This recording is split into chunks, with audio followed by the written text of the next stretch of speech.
Señoras, señores, buenas noches.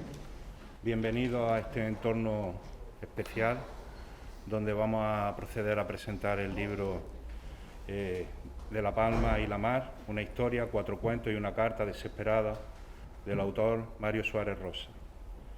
Cuando llegaron los castellanos a la isla de La Palma, eligieron Santa Cruz, antiguamente Villa del Apurón, para crear el Real y posteriormente el Cabildo, sin duda por la bahía que facilitaba el desembarco de personas y mercancías.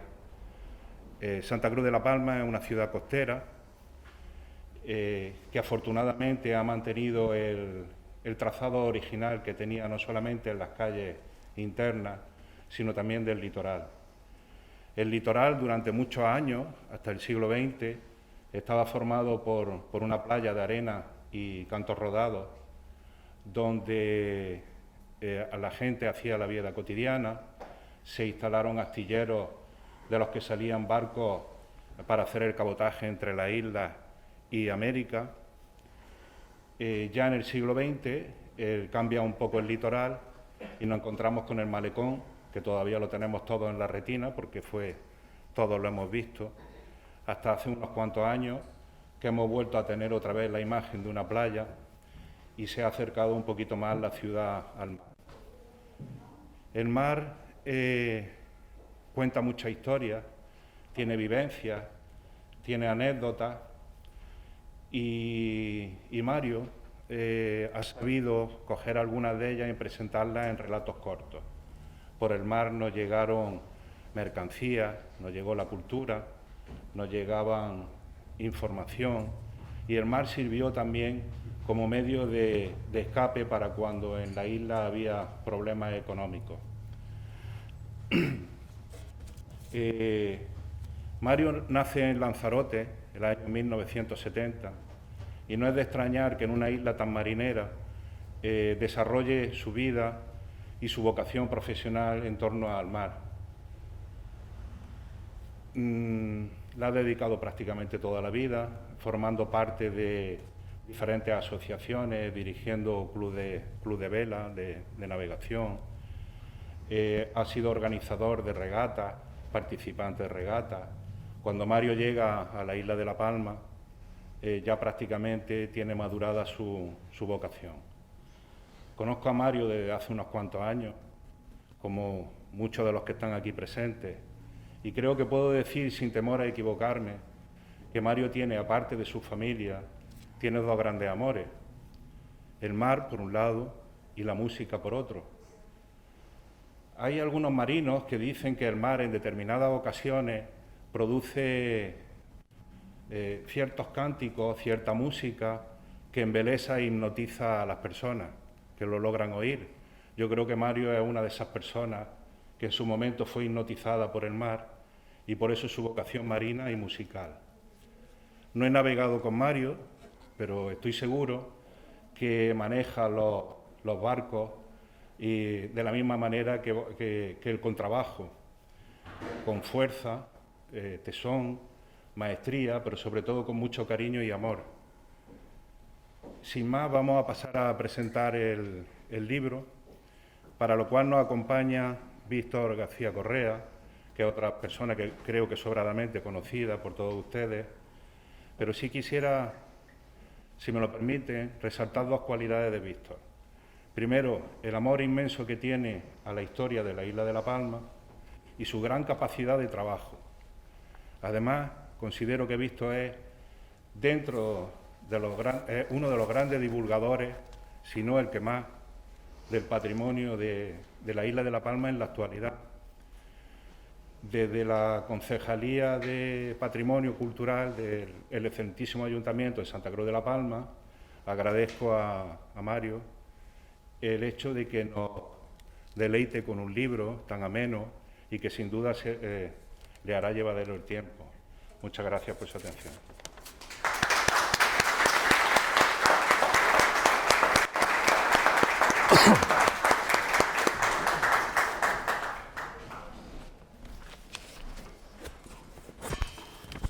Bueno, pues aquí estamos con nuestro Superatril de la playa, que es con el que inauguró la ministra la playa de Santa Cruz de la Palma.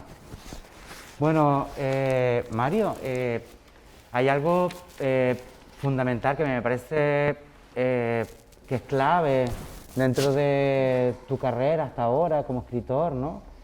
Tu primer trabajo que hiciste en una primera ocasión, que trataba sobre la regata austral y que estaba más orientado hacia la investigación.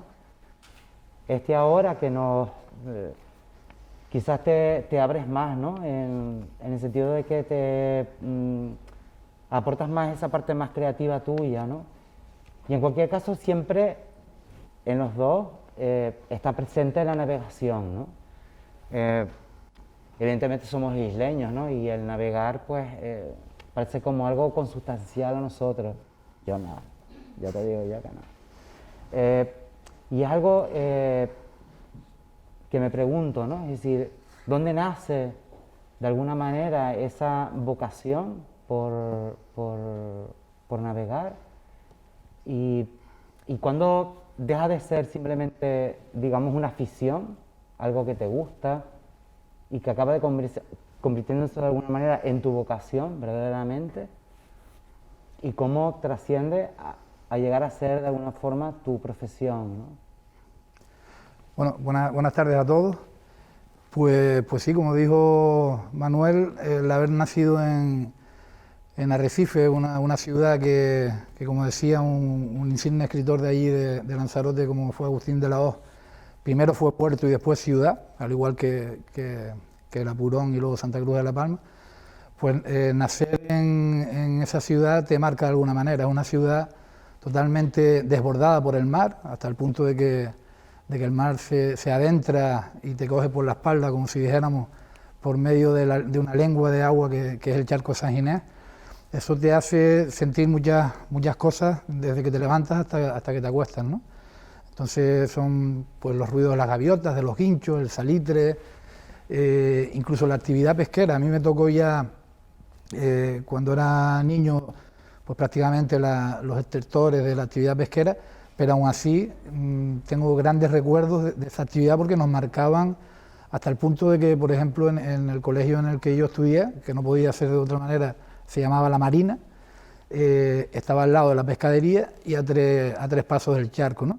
Entonces ese colegio era un edificio cuadrado, que en el centro estaba la recoba municipal, ¿no? Entonces no habían timbres ni sirenas porque se accedía por aulas individuales, pero nosotros, los profesores, nos hacían a veces estar más tiempo de la cuenta, como a todos, ¿no?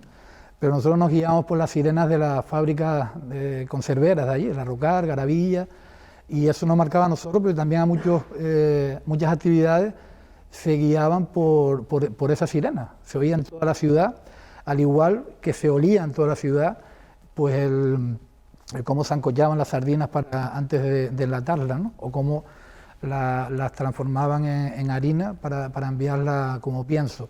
Eso era un olor, bueno, era un tufo, era hasta desagradable, pero yo recuerdo, por ejemplo, mi abuelo nos decía siempre que mientras existiera ese olor, pues existían puestos de trabajo, ¿no? Entonces, eso, como te digo, toda esa serie de sensaciones, pues un poco marca a todos los que nacemos ahí en Arrecife.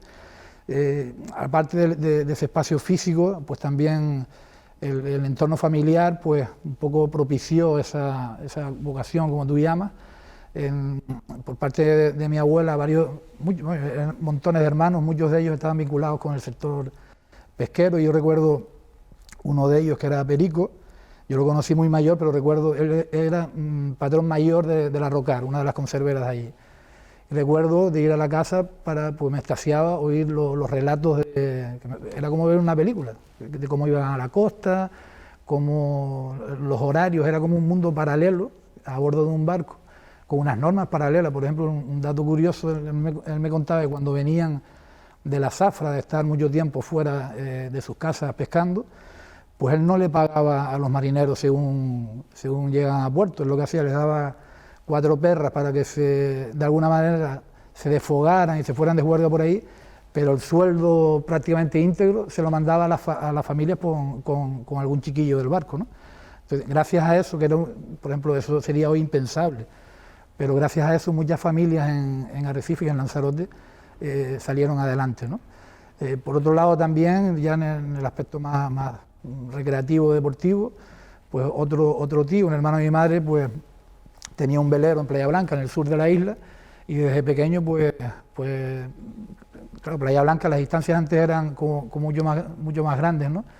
Entonces de pequeño yo iba los viernes para Playa Blanca y regresaba el domingo. Entonces era estar a bordo de un barco, dormir allí, salir, tropezar con los pescadores de la zona, navegar por todos los islotes que rodean Lanzarote, incluso Fuerteventura, Gran Canaria también.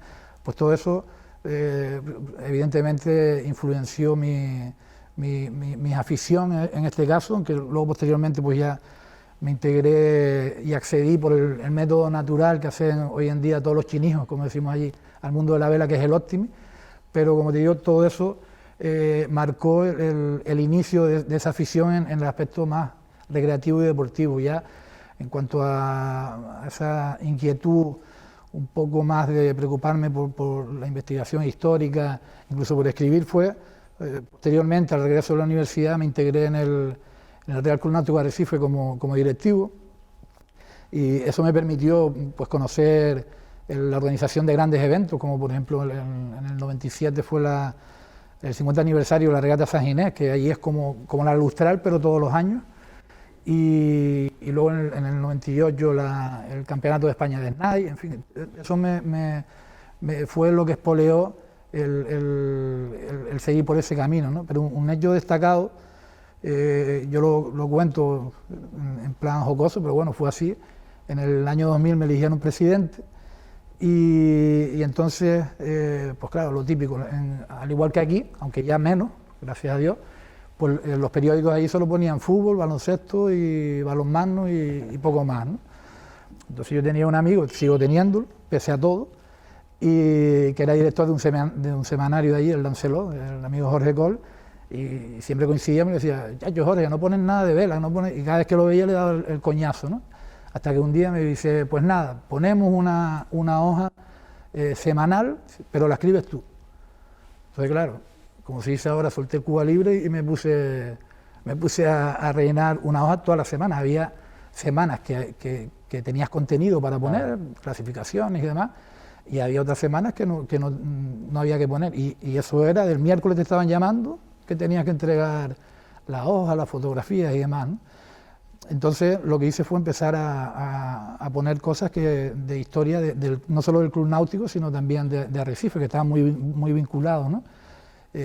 Temas marineros, reportajes de embarcaciones y demás, y eso de alguna manera me animó a proponerle a la directiva que por qué no hacíamos nosotros una revista y se la mandábamos a los socios, rescatando todo el archivo histórico del club y poniéndolo en valor y dando la oportunidad también a socios a que se explayen, por decirlo de alguna manera, ¿no? Y ahí pues nació el Islote, que fue la primera revista que tuve el honor de dirigir, y bueno, ya posteriormente continué de otras maneras con otro tipo de publicaciones, pero yo creo que eso fue un poco los inicios. No te sabría decir una fecha concreta ni un momento, pero un compendio de eso fue lo que me ha hecho llegar hasta ahora. Mira, Mario, y vamos a ver, perdona, pero tú estás en la otra provincia y ahora estás viviendo aquí, y una cosa que yo me pregunto, y que no sé, bueno, la gente que te conoce evidentemente se lo pregunta, ¿cómo acabaste de alguna manera aquí en La Palma, establecido y formando parte, digamos, de nuestro patrimonio humano, ¿no? Y que te consideramos un palmero más, ¿no? Bueno, pues muchas gracias. Pues no cabe duda. Pienso que además la acogida lo demuestra. Pues la culpable está aquí, que es mi mujer Ruth, y mi hijo Mario ahora, a quien por cierto dedico el libro, porque los que navegamos o hemos navegado, aquí gracias a Dios no hay mucha tormenta, pero nos hemos encontrado con alguna tormenta, y para enfrentarse ante los imprevistos y la inclemencia hay que tener mucha fuerza y mucho coraje, ¿no? Y se lo he dedicado a ella, pero también a todos los que como ella han afrontado dificultades en el sentido de la salud con fuerza para resistir y con el coraje de aún así sonreír, ¿no? Entonces, dicho esto, pues evidentemente empecé a venir por aquí pues un poco colaborando con el Club Náutico de La Palma. En el 2004 ya fue mi último año de presidente en Arrecife, ya estábamos colaborando porque era el centenario de aquí del Club Náutico. Y don Juan Marrero Portugués, que fue una persona importantísima en la náutica en Canarias, que era el presidente del Club Náutico de Gran Canaria, nos reunió a Miguel Fernández Maillat, que era el presidente de Tenerife, y a mí, y nos comentó, hay que ir a La Palma a echar una mano, porque es el centenario, y en fin, echar una mano, organizar regatas e incluso aportar embarcaciones para ver si La Palma arranca con la actividad náutica. De hecho, en el 2004, una de las embarcaciones que enviamos, curiosamente, desde el Club Náutico de Arrecife fue un barquillo que lamentablemente no se le ha dado uso, pero está por aquí. Entonces, pues, empecé a venir varias veces por la isla, empecé a conocer pues, muchos de los amigos que hoy nos acompañan incluso, y luego en una de estas venidas, luego también por trabajo tuve que venir alguna que otra vez, y en unos indianos del 2005 la conocí a ella, y ya decidí o comprar acciones de Vinter o venirme a La Palma, ¿no? Tuve la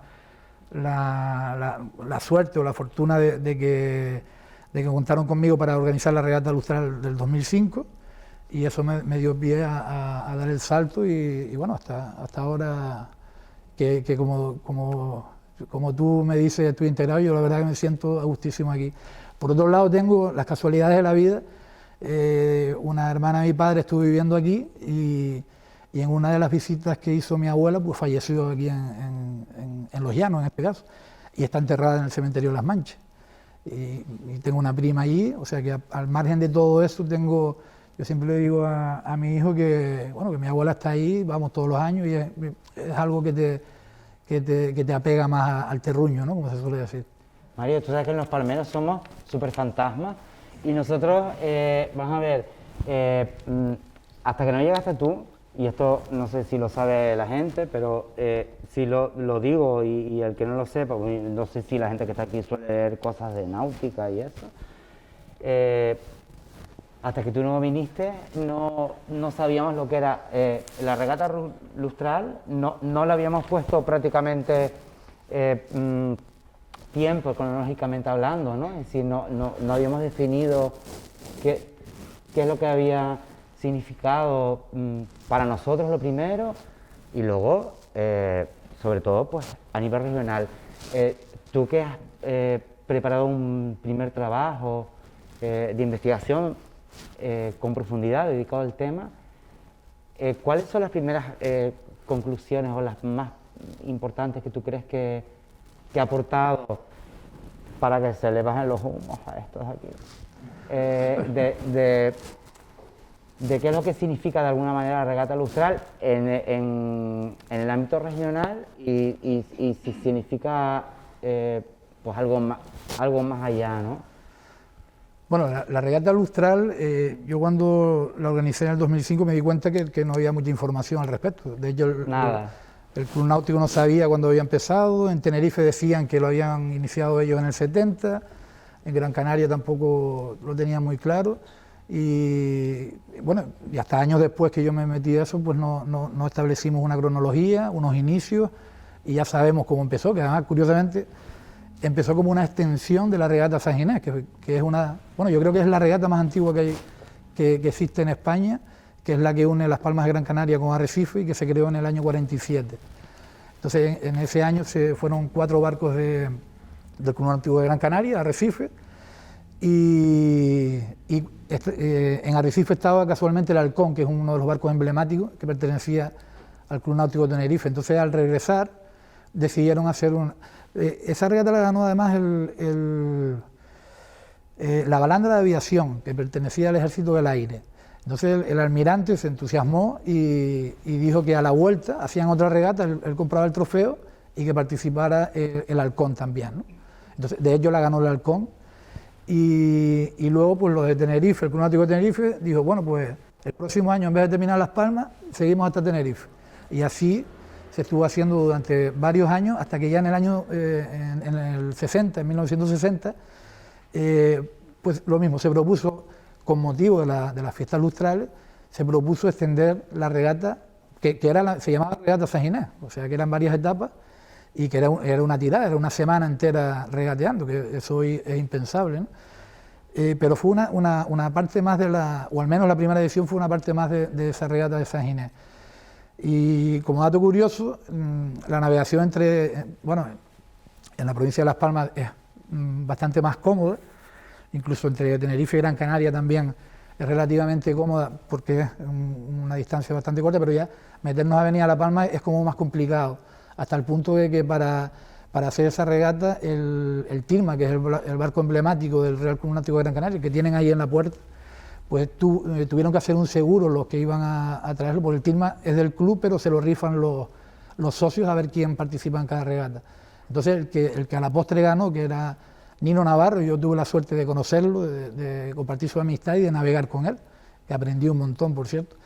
Pues él me contó que tuvieron que hacer una vaca, como se dice ahora, para ellos contratar un seguro, porque claro, el club tenía miedo de que se perdiera, de que perdieran el rumbo a La Palma y se adentraran en el mar y lo perdieran. Claro, hay que tener en cuenta que en esa época no existían los medios que existen ahora, ¿no? Que ahora estamos súper localizados y demás. Pues Nino me aclaró lo que ya por otro lado había logrado constatar por medio de recortes de prensa y en el archivo municipal, pues que la primera regata fue en 1960, que el primer colaborador de la regata fue el Ayuntamiento de Santa Cruz de La Palma, hasta el punto de que fue el que donó el trofeo que curiosamente años después, pues Nino falleció hace ya algunos años, años después, y gracias a una persona, un gran amigo de Gran Canaria, como es Fernando Bettencourt, que falleció precisamente hace unos meses, pues encontramos el trofeo en el Real Club Náutico de Gran Canaria. Claro, tengamos en cuenta que el Real Club Náutico de Gran Canaria tiene trofeos a punta pala, o sea, es uno de los mejores clubes del mundo, ¿no? Pues gracias a Fernando se localizó ese trofeo, claro, lo limpiaron bien, porque estaba ahí, pues yo creo que desde ese año, ¿no? Se recuperó y lo trajimos en la última edición, en el 2015, que también tuve la oportunidad de organizarla, y estuvo expuesto aquí. Aprovecho la ocasión para comentarle, no sé si a Manolo o en fin, al ayuntamiento, que solicite al Club Náutico de Gran Canaria pues que lo traiga, que forme parte del Museo de la Bajada, o al menos en el año lustral que se exponga en ese museo, ¿no? Y luego a partir de ahí, pues ya a través de distintas entrevistas por todos los clubes náuticos y demás, fuimos organizando el palmarés, las ediciones y demás hasta la última, como te digo, fue en el 2015. En el sentido que tú me dices de la importancia, pues la regata lustral tiene un problema que no tiene otras regatas. Por ejemplo, en Arrecife, la regata San Ginés, incluso en Gran Canaria, se le dice la regata grande, porque yo me acuerdo de Chinijo, pues unos meses antes de la regata, se celebra en agosto, pues era el bullicio de la gente, los más mayorcitos ya iban a participar. Entonces eso era como un estímulo para todos los que estábamos allí navegando, en el futuro poder ir a la regata. Yo tuve la oportunidad de ir bastante joven, yo fui con 13, 14 años, pero porque iba con mi tío, si no, a lo mejor hubiera tenido que esperar. Pero quiero decirte que eso favoreció en gran medida el estimular el auge de la vela. ¿Qué pasa con la lustral? Que la lustral hasta las últimas ediciones no ha sido organizada aquí, eso por un lado. Entonces, por otro lado, aquí en La Palma, desgraciadamente, hasta ahora parece que sí lo hay, no ha existido una constancia en un proyecto definido de escuela de vela. De hecho, a fecha de hoy, nadie puede llevar en la isla de La Palma a un niño a un cursillo de vela porque no hay oferta, no existe una oferta para ir a un cursillo de vela, ¿no? Entonces, esas dos cosas unidas hace que la regata lustral no haya tenido esa importancia, por ejemplo, ha tenido la San Ginés, pero que bueno, yo espero que con tiempo y paciencia, y sobre todo fundamental, con un mismo rumbo, nunca mejor dicho, entre todas las entidades de la isla, llegue a tener esa influencia sobre un proyecto continuado, serio y conjuntado de promoción de la vela, en este caso de la vela de la inicial, que es la vela de la clase Optimis. Para que no me digas que tú viniste aquí a hablar de tu libro, que evidentemente has venido a hablar de tu libro, un poco de la palma y la mar, que además me encanta que hayas utilizado esa forma natural, porque el señor más humilde, la señora más humilde, dice la mar, que es la forma, digamos, popular, es decir, el mar no es masculino, sino para el pueblo es, de alguna manera, femenino, ¿no? Es como la madre, es como la tierra, y de hecho tiene bastante sentido, ¿no?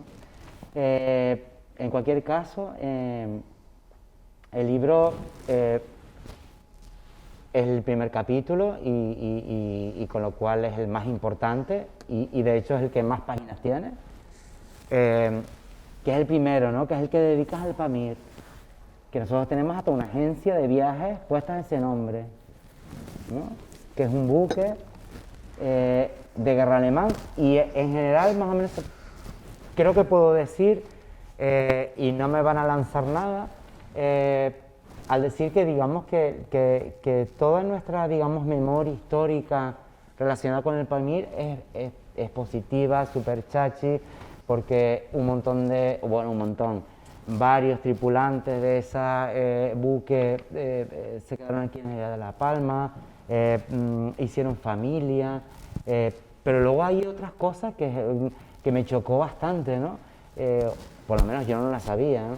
Que es ese otro lado, digamos, que tuvo la estancia del Pamir aquí en la isla de La Palma, ¿no? Que hubo, digamos que también tuvo esa parte de leyenda negra, por así decirlo, ¿no?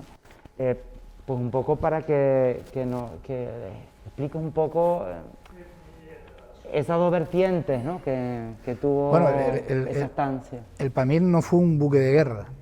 Estuvo aquí como consecuencia de la guerra. Perdón, el Pamir era un mercante alemán que venía cargado desde el sur de América, desde Chile, más exactamente, iba rumbo a Hamburgo, y en medio del Atlántico se encontró por medio de otro barco que lean el libro, se comunicaron y le dijeron que había estallado, que había sucedido el atentado de Sarajevo y tal, y que estaba la cosa caliente, que se metiera en Canarias porque si no los ingleses se lo iban a cargar, máxime teniendo en cuenta que venía cargado, valga la redundancia, de nitrato de Chile, nitrato de sal, que era, aparte de fertilizante, podía ser usado como materia prima para explosivos, ¿no?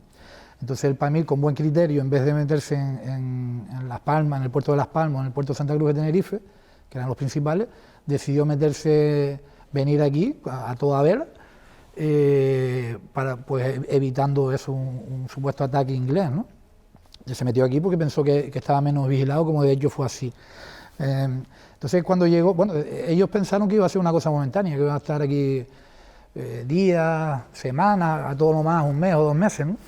De hecho así lo notaron en el diario de a bordo, pero lo que era para unos días pues se convirtió en una estadía de casi 6 años, ¿no? ¿Qué sucedió? Que al principio, como ellos mismos pensaban que iba a ser una cosa pasajera, tanto ellos como la población de Santa Cruz de La Palma, pues fueron acogidos como una cosa exótica. Mira, estos los alemanes, rubitos, hablan tal. De hecho, los periódicos de la época hacen crónicas diciendo, por ejemplo, el domingo pasado se celebró un formidable baile en la cubierta del Pamir, el elemento femenino, no sé qué, fue importantísimo.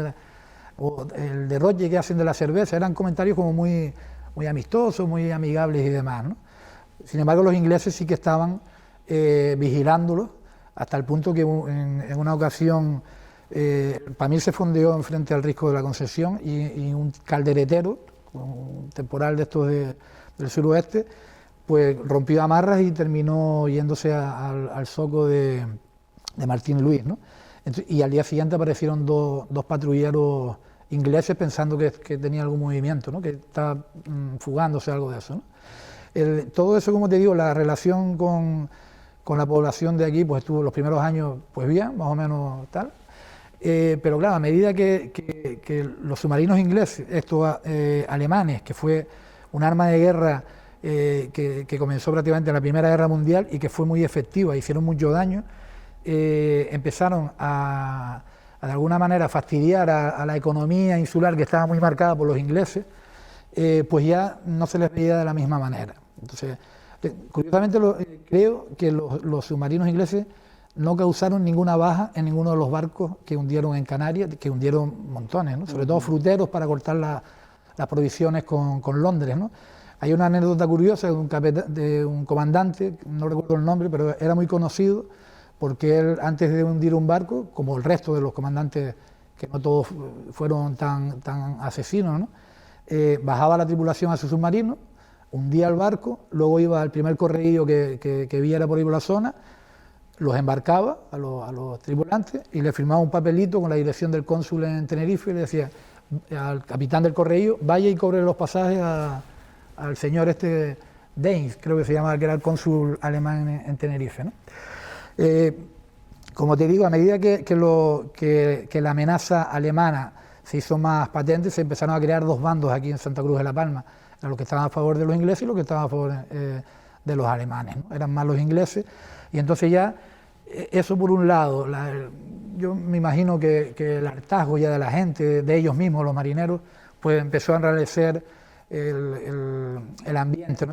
Ya comenzamos a ver altercados, peleas, y todo esto a medida que va avanzando la estadía, ¿no? A mitad en el 2017, 2018. No obstante, hubo, como bien dices, varios marineros que se casaron aquí, 3 concretamente. Uno de ellos, que es Ferdinand Leopold, es el abuelo de un, bueno, muy conocido de nosotros, que es Fernando Leopold, que fue el único que tuvo descendencia aquí en La Palma. Pero que te digo que aún así, como te digo, hubo relaciones buenas. Por otro lado, hubo también gente que no los podía ni ver, de hecho, y que también estaban un poco, yo me imagino, sugestionados por la contrainformación inglesa y por temas políticos, ¿no? Hay una cosa curiosa que pongo en el libro, que es que una señora, echándole en cara a un alemán, ¿no? Pues claro, se decía que dos disparates desde mi punto de vista. El amigo Pepe López, que es catedrático y probablemente tenga más razón, dice que sí es cierto que venían a llevarse el nitrato de sal como materia prima, los submarinos que venían a llevarse y también a coger provisiones, lo cual desde mi punto de vista es improbable, porque primero los submarinos de la época no son los de ahora, y por mucho que cargaran, era muy improbable que hicieran una navegación de miles de millas para llegar atravesando el Canal de la Mancha al norte de Alemania, ¿no? Eso por un lado, y por otro lado, el control que te comenté antes de los ingleses se traducía en que la Capitanía Marítima tenía un control exhaustivo de todas las provisiones que se cargaban a bordo del barco. O sea, 5 comían, pues 5 bistecs, por ponértelo por un ejemplo, ¿no? Entonces, como te comento, la gente empezó ya pues a ver pues submarinos cuando habían delfines, y una cosa curiosa que pues resulta simpática es que una señora empieza a ver, dice, no, porque claro, estaban ustedes con la luz blanca y al ratito vi que donde mismo estaban apareció otro con la luz roja y luego vino otro con la luz verde. Bueno, aquí hay varios que navegan y saben que los barcos tienen la luz de atrás de tope, de popa es blanca, la de la derecha, igual que los aviones, es verde, y la de la izquierda o babor es roja. Entonces era el mismo barco garreando, con las subidas y bajadas de marea se crean unas corrientes que hace que el barco en ocasiones o por el mismo viento esté dando vueltas. Pues eso para ella era como que habían dos o tres barcos, ¿no? Entonces, como te digo, llegó un momento en que ya la cosa no fue tan grata como al principio, pero yo creo que en términos generales hubo una excelente relación, sobre todo por la figura de su capitán, Jürgen Jurs, que de hecho, cuando hay muchas fotografías compartiendo mesa y mantel con las autoridades y gente importante de la época, cuando el día antes de partir fue él y toda la marinería fueron invitados al Hotel Cuba, creo que se llamaba, que no sé exactamente dónde estaría. Real. Bueno, pues ahí fueron agasajados, incluso en la prensa de la época publica una nota que se llama Nobleza Obliga, donde un poco dicen que bueno, que la situación ha sido la que ha sido, pero que no obstante los alemanes se habían comportado como caballeros, que es precisamente lo que reza en una placa que por fin, gracias al Club Benoares y a la autoridad portuaria que nos hizo caso, ya figura en Santa Cruz de la Palma, porque hasta eso, quitando la agencia de viajes, no existía ninguna referencia al Pamir, cuando el turismo que más viene es el alemán. Ahora en la estación, bueno, desde el año 2017, el 21 de septiembre, coincidiendo con el hundimiento del barco, el 60 aniversario, pues se colocó esa placa que por lo menos ya cumple con ese artículo que te digo, que se llama Nobleza Obliga, que uno de los párrafos dice que esta ciudad lo recordará siempre como caballeros, ¿no? Bueno, hay una parte del libro que es este capítulo donde Mario pues lleva a cabo un trabajo de rastreo de la prensa, ¿no? Y hay una parte, digamos, completamente inédita, desde luego para mí totalmente, ¿no? Te pregunto si tienes pensado pues reunir esos materiales que me imagino que no están solo en ese capítulo, sino quizás en un trabajo posterior, reunir parte además de ese material interesante porque estamos hablando de las cartas de los propios alemanes que publicaban en la prensa isleña, ¿no? Bueno, por supuesto, con su autocensura y con todo lo que fuera, pero que no deja de ser interesante, ¿no? Es decir, oír la voz digamos, del otro lado, ¿no? Bueno, ahora mismo tengo varios proyectos, que uno de ellos precisamente es hacer una versión infantil e ilustrada de estos cuentos que se publican y de algunos más que tengo por ahí. También una monografía de la vela canaria, de la vela latina en Canarias, incluso una pequeña novela que estoy hilvanando a ver cómo sale. Pero aparte de eso, yo me gustaría en algún momento abundar en la figura de Johannes Dietrich, que fue no solo el último capitán, sino uno de los marineros que estuvo pues el Pamir se hundió en el 57, pero al mando de Dietrich, por una serie de circunstancias de carambola, pero Dietrich estuvo aquí en La Palma en el 14, cuando vino el Pamir. Y es un personaje peculiar porque no sé si se habrá visto alguno de los artículos en prensa. Él escribió, no sé si un libro, pero al menos sí unas memorias que tienen su enjundia, o sea que el tío no era... Sí, que tú lo recoges en el libro. Sí, eso por un lado. Luego fue un personaje que se fugó de la isla y para fugarse no tuvo mejor barco que coger que el del vicecónsul inglés en la isla, que era William Fife. Se había traído un barquito de vela que también aparece uno que puede ser similar, desde luego no es, se llama Il Trai, lo intentaré.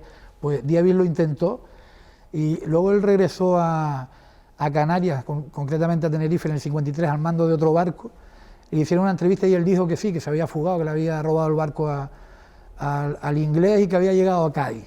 Eso a mí me chirrió un poco y luego ya investigando llegó pero a Tenerife, allí se embarcó en un pesquero que se llamaba Tenerife, pero en una recalada en Arrecife, curiosamente, los cogieron y los deportaron, ¿no? O sea, pero te digo, es un personaje curioso y sí me gustaría, si tengo oportunidad, abundar en la figura, porque al margen de la relación con el Pamir, que yo creo fue un personaje clave en toda la historia, hasta el punto que fue el último capitán, con unas actuaciones bastante comprometidas que dio lugar a juicios posteriores y una serie de cosas que no vienen a cuento, pero te digo, este personaje sí me gustaría entrarle con fundamento, ¿no? El segundo relato, bueno, esto es un trabajo coral, evidentemente, ¿no? Donde, digamos, tiene una parte como más de investigación histórica, como es este primer capítulo, y otras donde tomas elementos que te han contado de la realidad y que tú le das el tumbo y novelas al estilo de los Grimm. Y luego está la parte de creativa tuya propiamente, ¿no?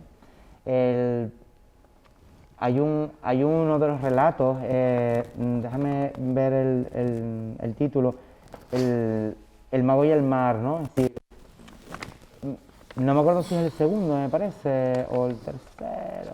No, sí, el segundo. Sí, no.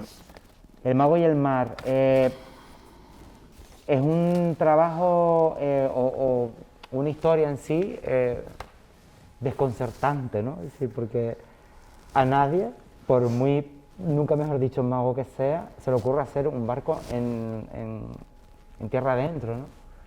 Y es un cuento o una historia, para mí la más espectacular, ¿no? la más, no sé si creativa o qué, y me gustaría que ahondaras un poco, sin destripar mucho, o si lo destripas porque se fastidia. Es una historia muy potente, ¿no? Es decir, el hecho de que un señor del campo construía un barco pues en el campo, ¿no? Pues que eso pues, no tiene sentido, no viene a cuento, y es, yo creo que el más, no sé, surrealista, es que ni creo ni que los escritores más vanguardistas, ahí está Nelio que los controla, haya escrito algo más fuera de lugar, ¿no?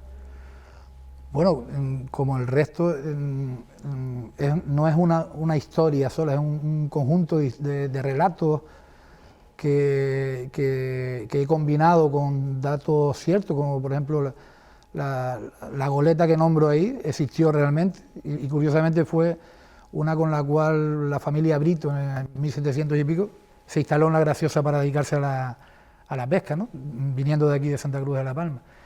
Como te digo, es un conjunto de relatos que un poco me he recreado de alguna manera, intercambiando además mi isla de Lanzarote con mi isla de La Palma, ¿no? Intercalando y a veces intercambiando los papeles, también de alguna manera por reconocer o hacer un reconocimiento a esa vinculación que hemos tenido interinsular, ¿no? Por ejemplo, yo cuando llegué aquí me enteré un dato curiosísimo, que es que un pariente mío de 1800 y pico le encargó, se llamaba Jorge Luari, le encargó un barco a los Arocenas, y en lo que se lo hacían vino para La Palma y se terminó casando aquí con María González, luego ya se fueron para Argentina. Pero bueno, me refiero que hay muchos vínculos por el hecho de, por ejemplo, de la familia que tengo aquí, una serie de vinculaciones que nos ha acompañado a lo largo de la vida, ¿no? Eso por un lado. Por otro lado, en este cuento precisamente he incluido el elemento aglutinador de ese intercambio interinsular, como ha sido la figura del correíllo. El correíllo ha existido, bueno, conocemos los últimos, los negros y demás, bueno, los que lo conocieron, y el de La Palma, pero el correíllo o algo similar existió desde 1800 y pico, como una necesidad de los mismos tenderos, la gente que trabajaba con mercancías, para ellos mismos llevar esas mercancías de un lado a otro, ¿no? Entonces, en esos tiempos, el barco se lo construía prácticamente uno, en base a unos conocimientos que, bueno, que era a ojímetro. Yo creo que hasta la aparición del clan Arocena en Canarias no se estableció de una forma más con fundamento, una forma de construir en base a estudios, que en eso ellos fueron pioneros, y a planos. Ahí tenemos el Atlas de los Arocenas, ¿no? Entonces, te quiero decir que el canario ha sido muy suyo en cuanto, y el palmero ni te cuento, ahora te cuento. O sea, que le has echado lo que hay que echarle, pues esto lo hago yo y adelante. También ha sido influenciado o agraciado por la innovación que le llega como era antiguamente el correíllo. El correíllo era la novedad. O sea, hasta que no llegaba el correíllo no se sabían noticias de otro lado, o no llegaba el género para ir para hacer una comida, el traje para ir al baile de fin de año, en fin, todo era el correíllo y el mar, ¿no?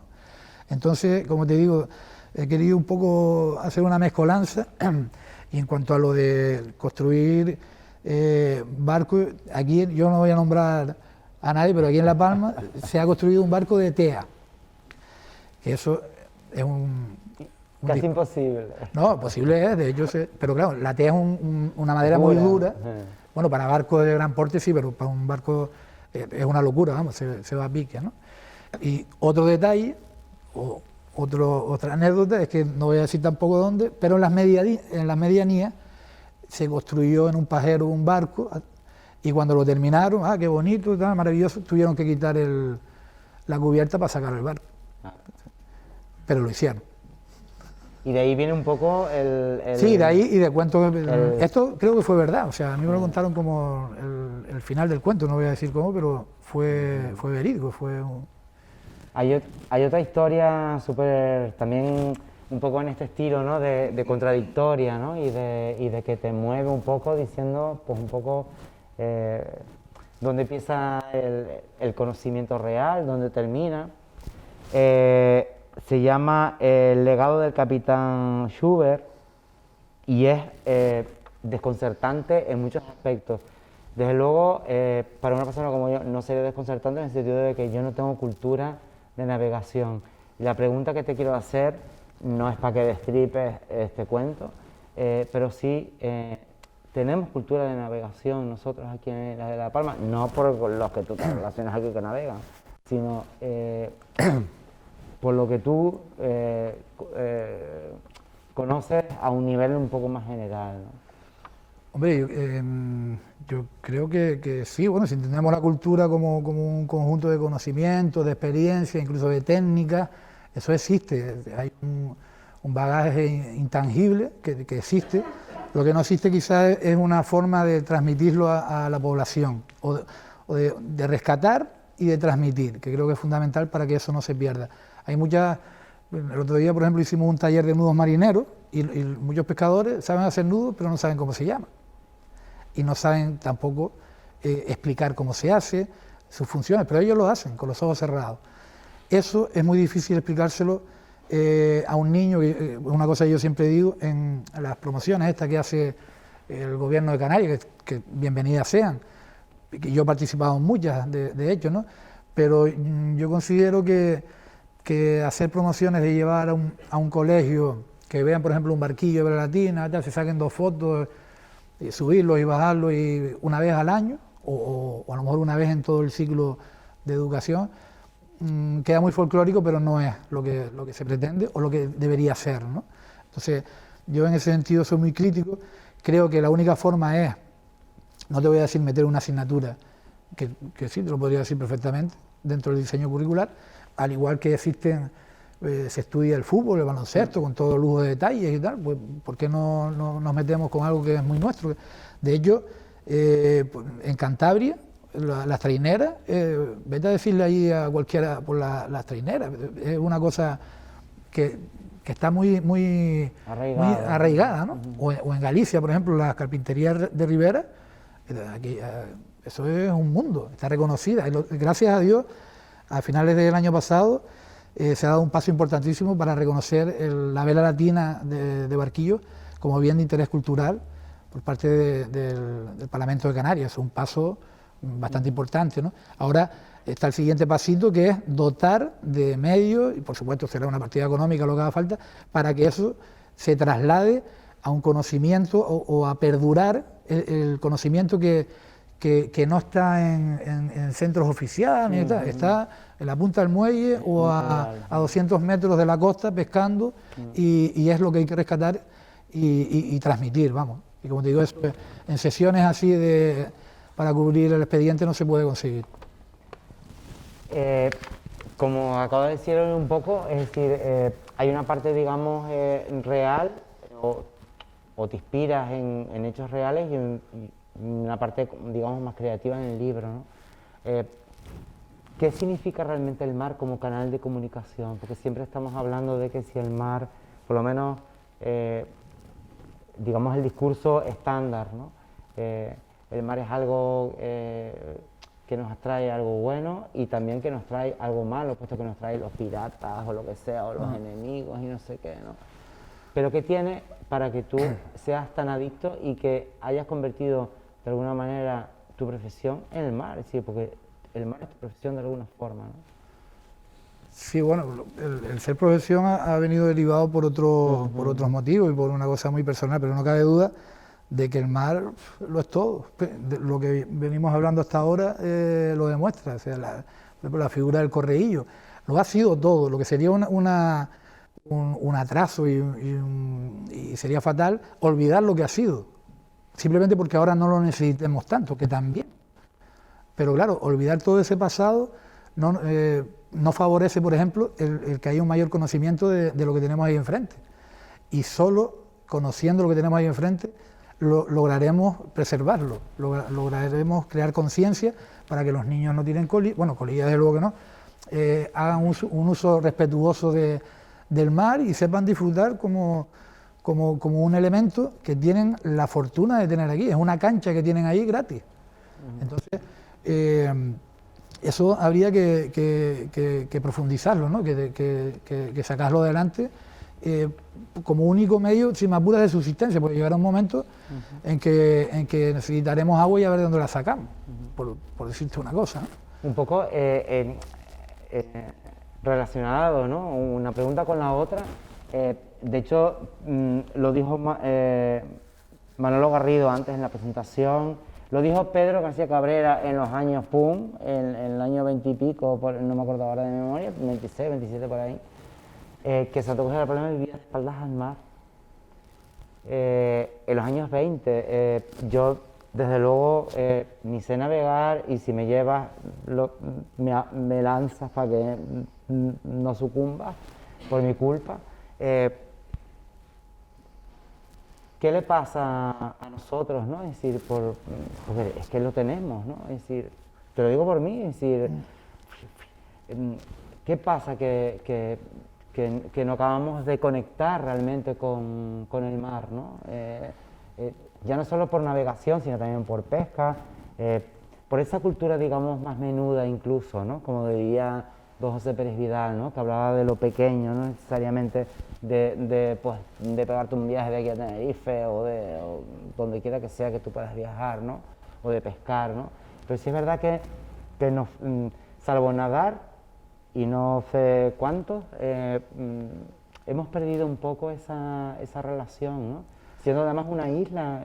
Sí, a medida que no nos ha ido haciendo falta, pues lo hemos ido en general, ¿no? En todas las islas. De todas maneras, yo no estoy muy de acuerdo con eso de la espalda al mar.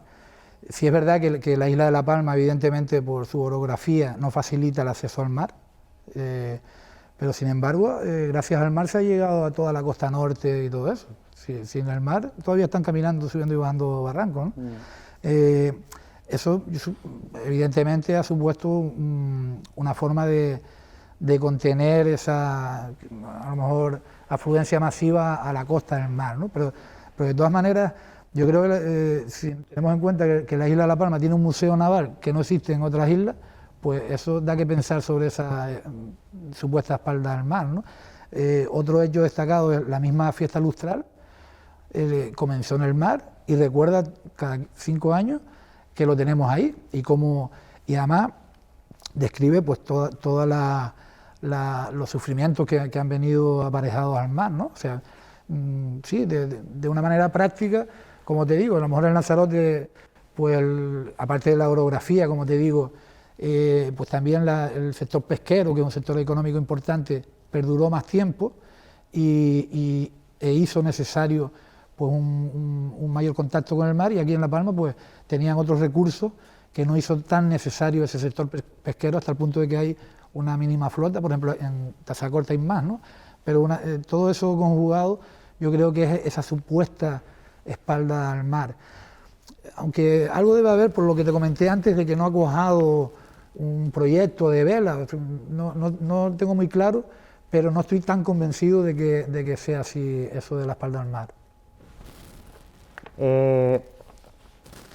Hay una parte de este libro que es no solo tuya, ¿no? Sino que está compartida, y en este caso con tu hermano.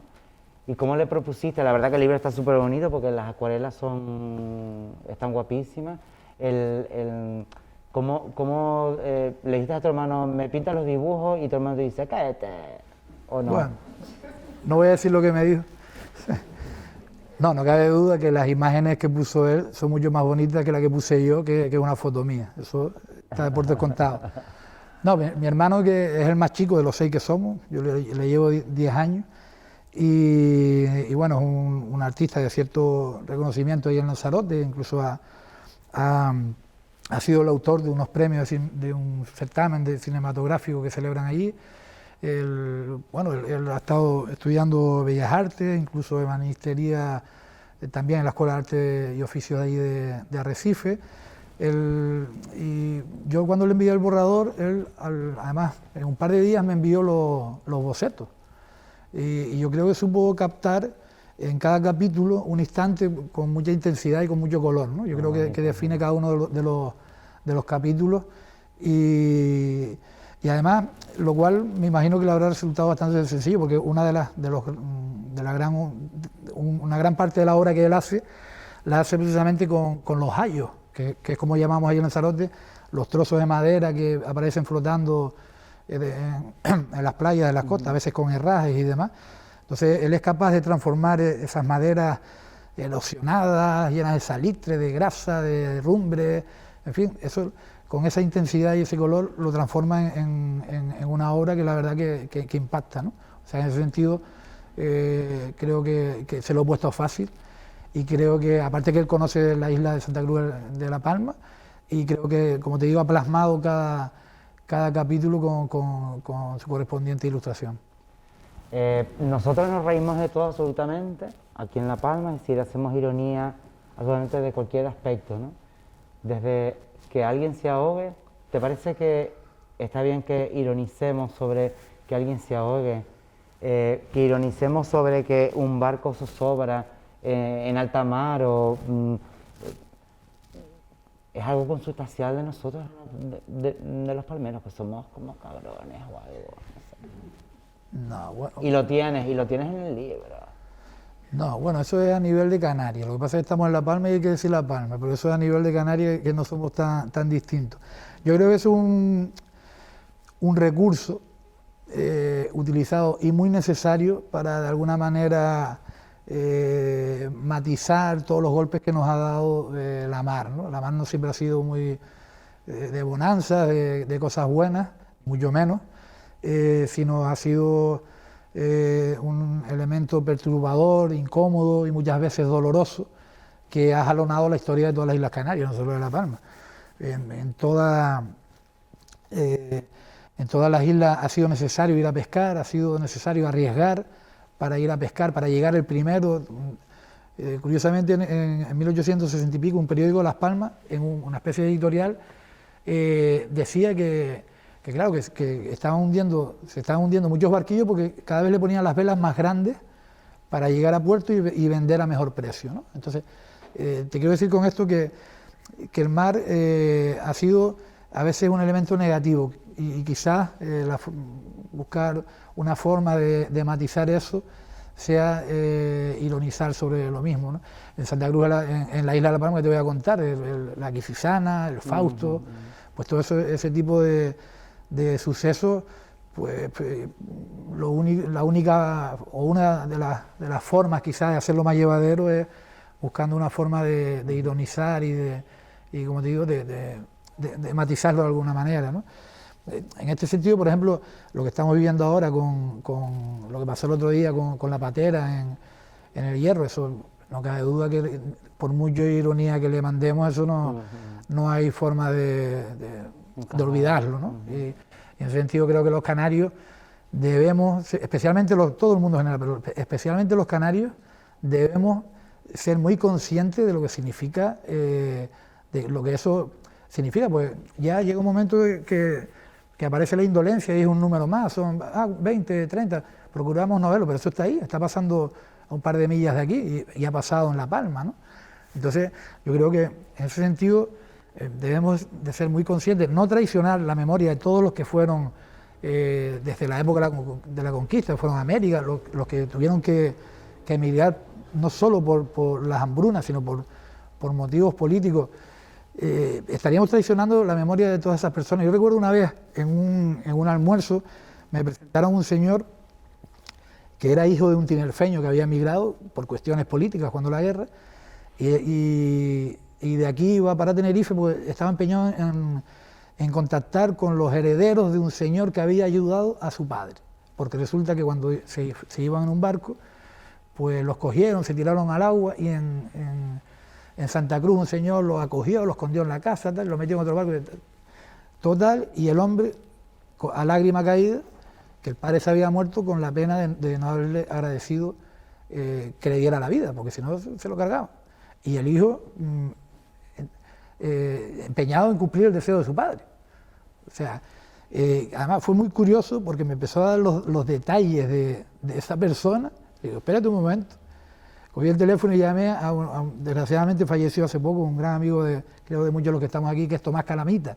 Pues el padre de Tomás Calamita fue el señor que ayudó al padre de este señor, Claro, los llames se pegaron allí 2 horas hablando. Ese señor traicionaría a su padre si ve esto que está pasando como una invasión. Si no ve, seguramente no lo verá con los ojos que muchos pretenden verlo, ¿no? Eso es una necesidad, un problemón que están viviendo, porque si tú me estás diciendo que no te montas en un barquillo para salir aquí unos metros, imagínate meter a tu familia, meter a tus hijos en un barquillo para cruzar el Atlántico, que nada menos. Me viene a la cabeza un señor que era de aquí, el capitán Joaquín Pérez, era conocido como Pedro Miguel. Él se fueron de Mirca en un barco que se llamaba el San Miguel. Pasaron muchas calamidades y en medio de una tormenta, uno de los pasajeros iba con su hijo y le dijo: Pedro Miguel, pensaron que se iban a hundir, ¿no? Le dijo: déjame la pistola y cuando veas que el barco se va a hundir me lo dices para pegarle un tiro al niño y luego yo. Imagínate lo que tiene que estar pensando el padre. Si cuando vemos las noticias nos paramos a pensar eso, muchas cosas cambiarían. Al final Pedro Miguel se la quitó y le dijo: aquí no se va nadie a pique, y no se fue nadie a pique. Igual me pasé un poquito con esto, pero... No, la verdad. Bueno, pues si hay alguien que además que tienes aquí a grandes navegantes con los que has ido al Hierro, pues quieren hacer alguna pregunta y eso, pues aquí está el autor para responderle. Si me la sé.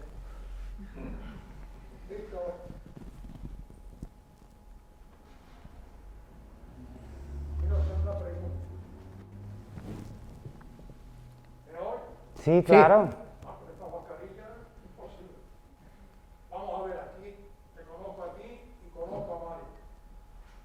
Y yo, si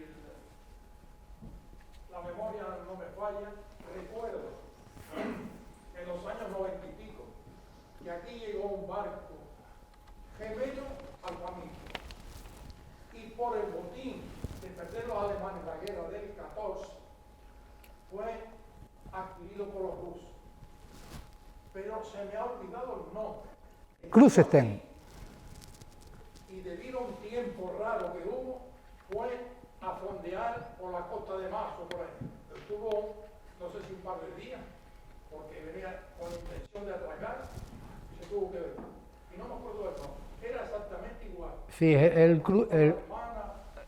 se llama Krusenstern. No sé si sabías eso. Sí, sí, hace 2 años estuvo en el puerto de Santa Cruz de Tenerife. Era un gemelo del Pamir, porque como el Pamir hubo 7 barcos iguales, y este antiguamente se llama Padua, y efectivamente fue entregado a Rusia como botín de guerra y lo convirtieron en buque escuela, que es el único de esos 7 que sigue navegando.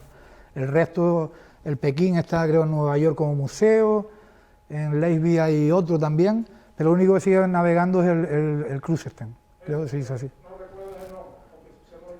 Lo recuerdo, pero lo que no sé es ruso.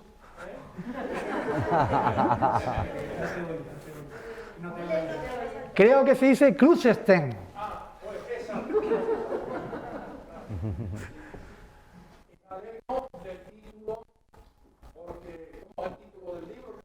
De la palma en la mar.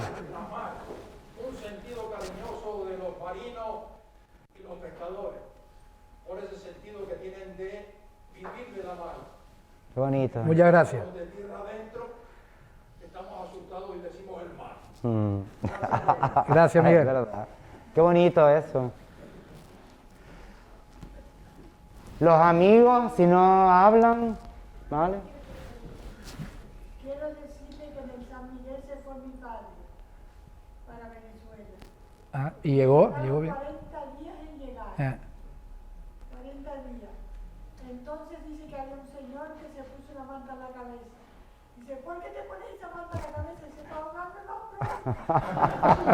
Buenísimo. Yo hubiera hecho yo. Además, usted sabe que vendían los barcos y después decían que se los robaron. Y los denunciaban por pirata. Entonces vino uno antes que papá y lo pusieron en la cárcel por pirata. De lo que se fue para Venezuela en ese barco. Sí, Mario, enhorabuena por este trabajo, por este día. Yo te quería preguntar sobre el Pamir. un asunto que tiene que ver con lo humano, ¿no? De ese barco, ¿no? Con la tripulación. Me pregunto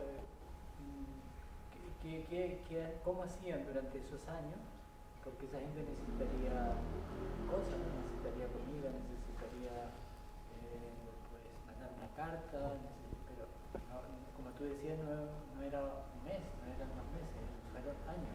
Necesitaría ropa, medicina, como te decía. ¿Cómo hacían con todo eso, con la población de La Palma? Eso, los primeros años, muchas gracias por el piropo. Los primeros años el consulado alemán se encargaba de los suministros que eran fiscalizados por los ingleses, curiosamente, porque eran un poco los que manejaban el cotarro, ¿no?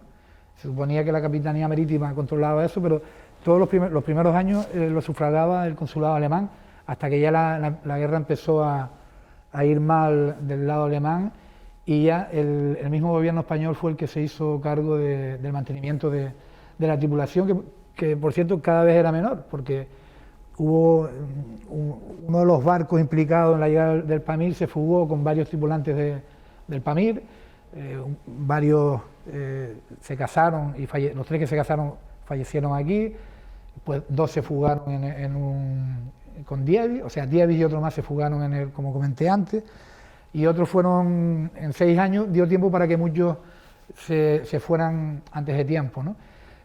Tanto es así que cuando el Pamir salió de aquí, el 3 de marzo del 1920, tuvo que llevar tripulación palmera para llegar a Tenerife, porque de todos los que vinieron, pues ya no estaban, ¿no? O sea, cada vez habían menos. Y esas tripulaciones que se llevaron de aquí a Tenerife cuando zarpó en 1920 eran marineros también, pero palmeros, ¿correcto? Sí.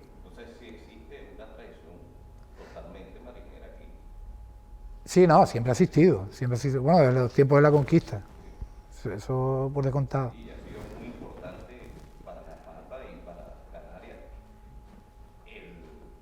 las artes marineras, porque ha sido su primer medio tanto de comunicación, traslado, desarrollo, intercambio. Sí, no cabe duda, eso ha sido fundamental en toda la historia de todas las islas.